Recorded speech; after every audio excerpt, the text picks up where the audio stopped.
Hey everybody, welcome back to my channel. This is Abby with Abby Reviews, and this is going to be my review and recap for Clickbait Season 1, Episode 6. This has been a complete roller coaster ride this whole time. I have no idea who killed this man. I have some suspicions, but we're going to jump into the next episode. I'm ready. Let's go.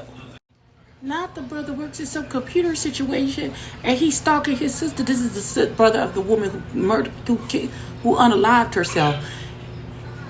He's talk about delete. I guess their job is to delete like weird shit off the internet, and so he's deleting, ignoring the cats, deleting some perverted stuff, and then he gets a pop-up says his sister is online, and then he goes to a camera and he's listening in on her conversation where she's telling somebody, "I love you too," which I'm assuming is the Nick.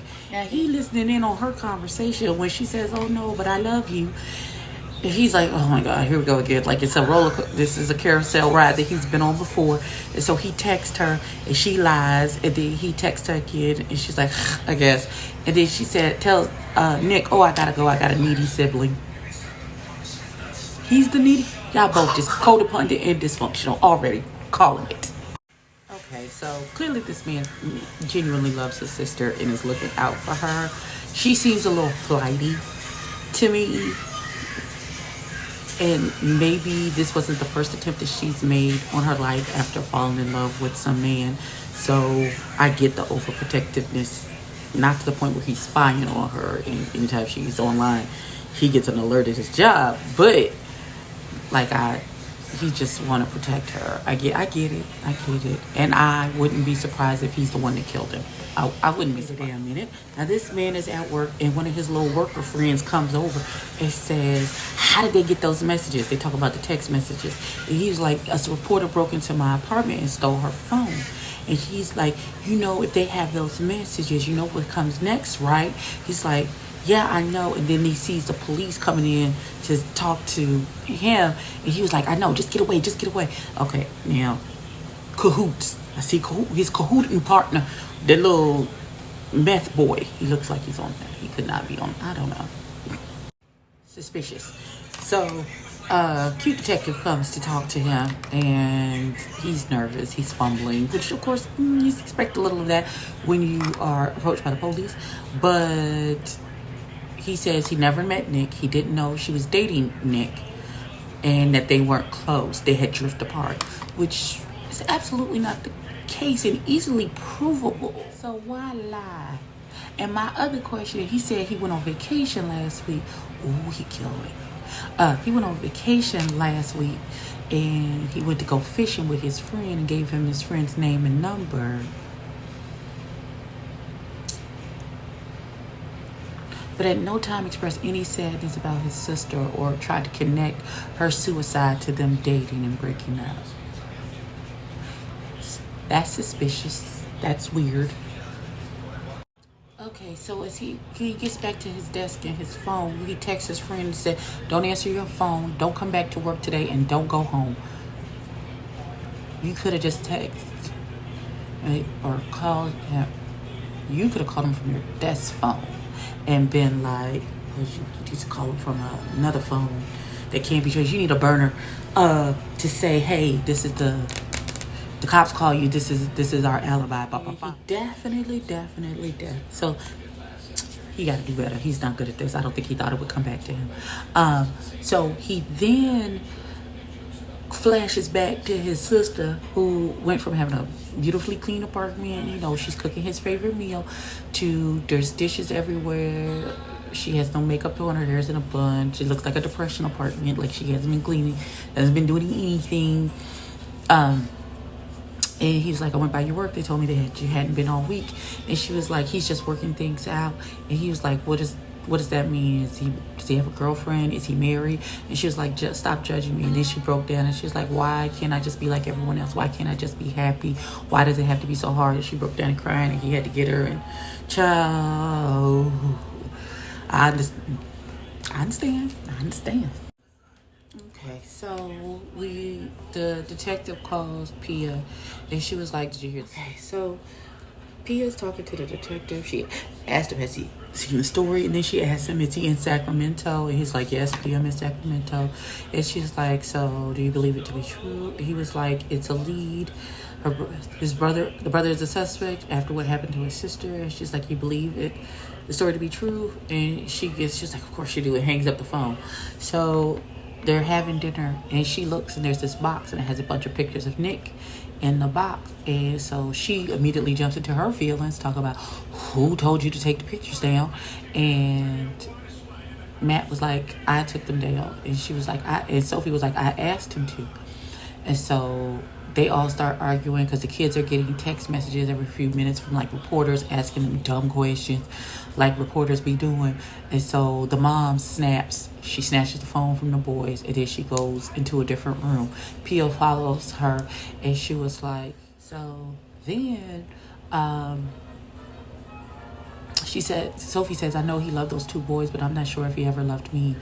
And Pia's like, of course he loved you. And she was like, so you believe the story of that woman? And she was like, the sooner, she's like, do you think he could have been like that? Do you think he could have sent those text messages and said those things?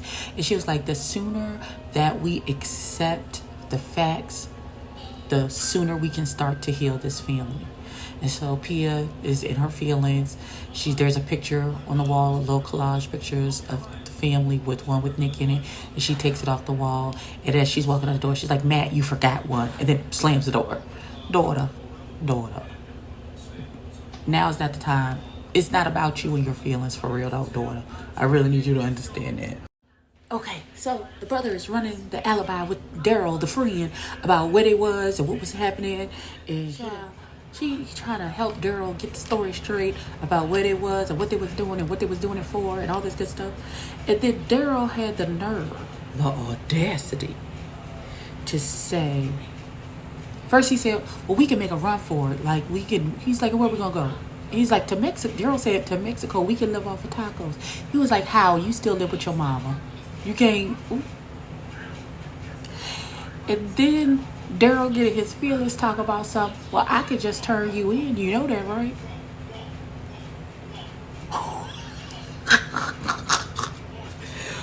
What did Daryl say that for? Because that man, that girl's brother grabbed that boy by the neck and started choking him.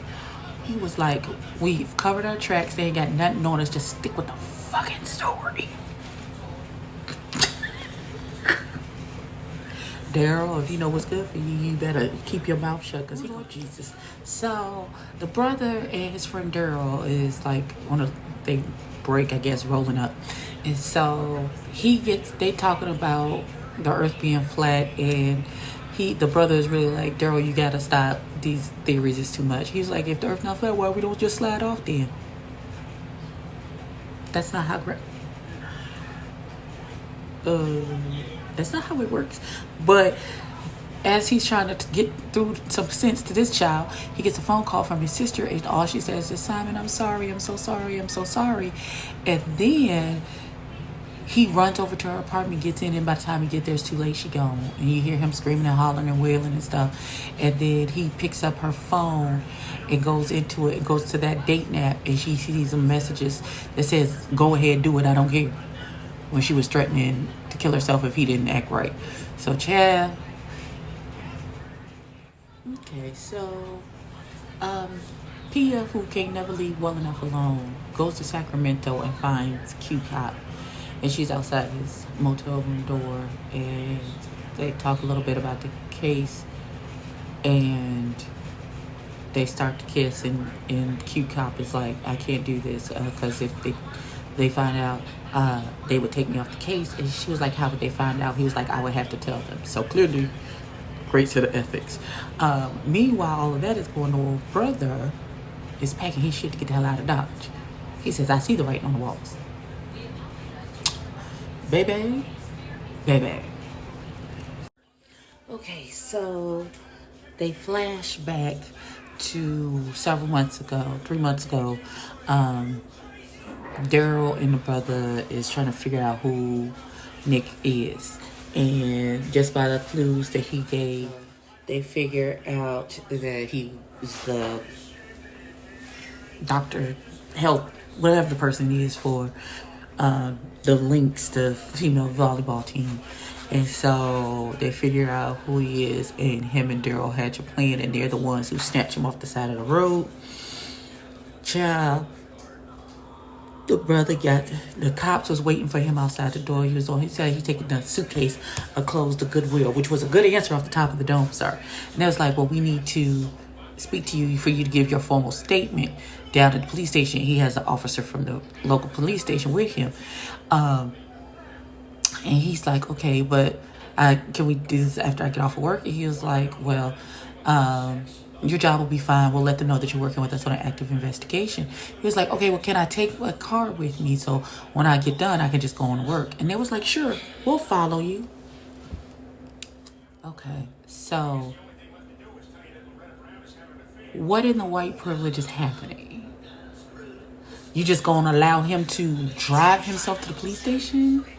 Even though y'all think he's a suspect in a highly public murder?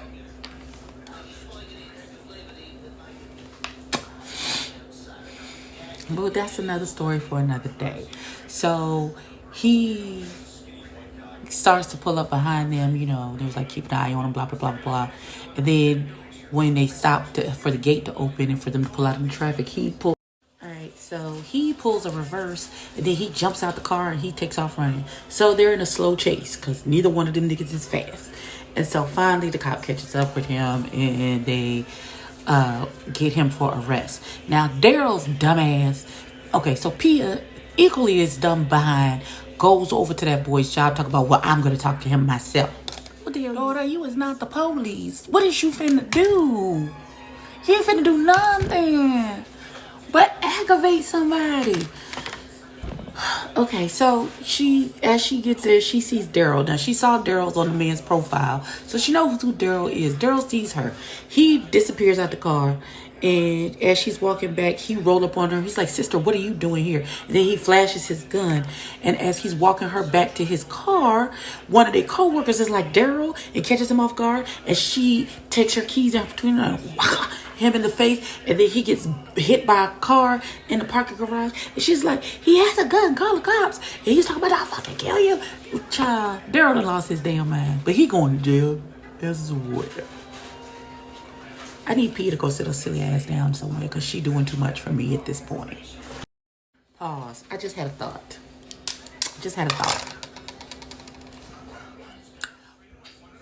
What if it wasn't Nick doing all of this with all these other women, having all of these online relationships with all of these other women? Now that last woman, like, we saw them together having sex, so after she had the affair, so that one might be true, but I believe some of these other profiles may have been somebody using his information to catfish people, because we don't never see him actually physically with the other women. What if the son was using his daddy's pictures to catfish people? Child.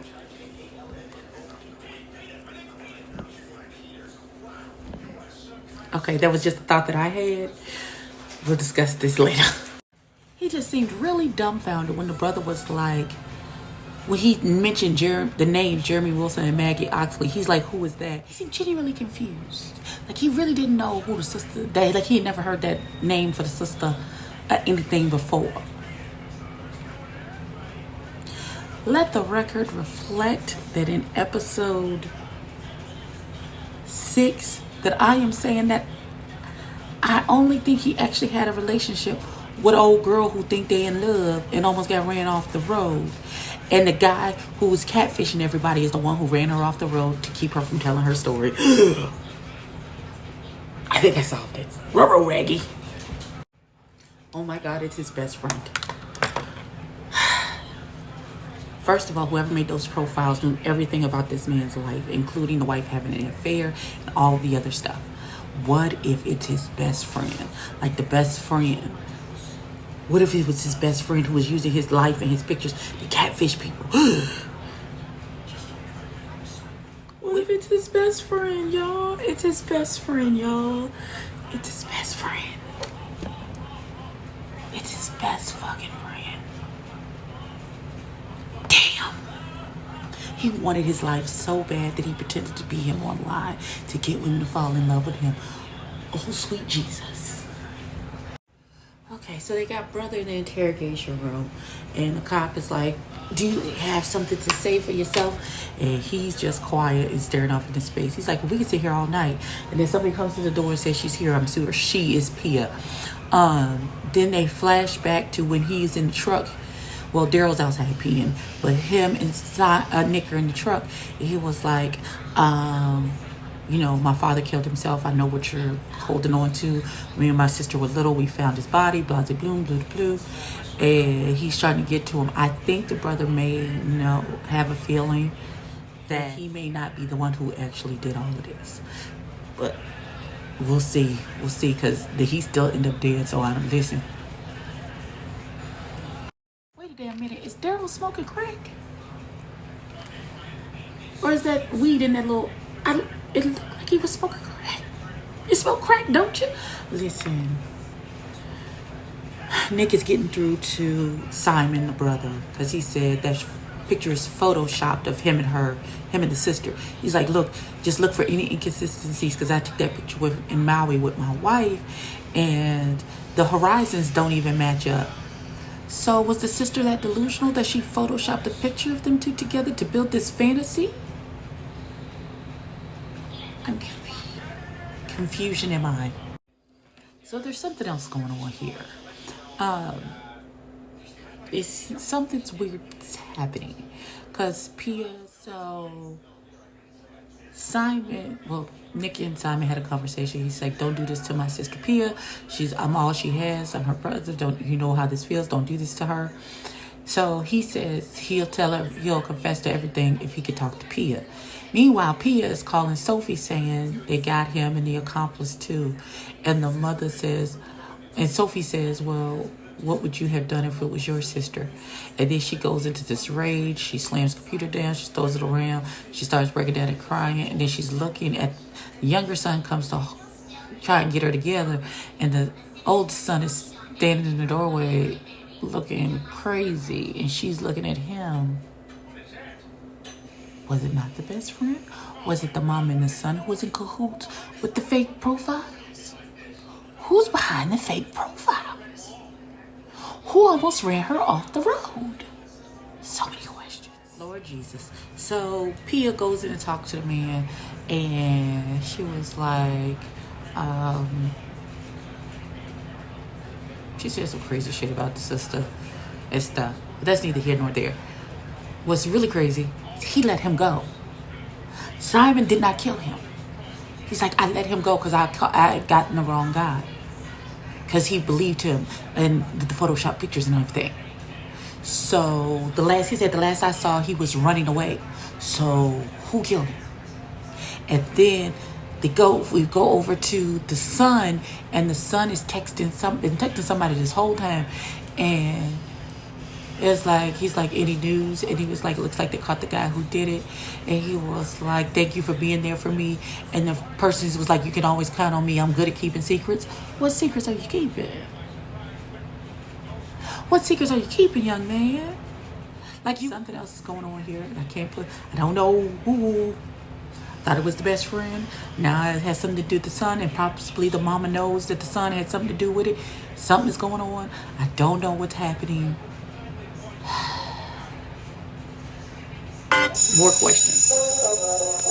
More questions. I see. That was my review and recap for Clickbait Season 1, Episode 6. I will see y'all. What's today? Tuesday. I'll see y'all Thursday for Episode 7. Peace out.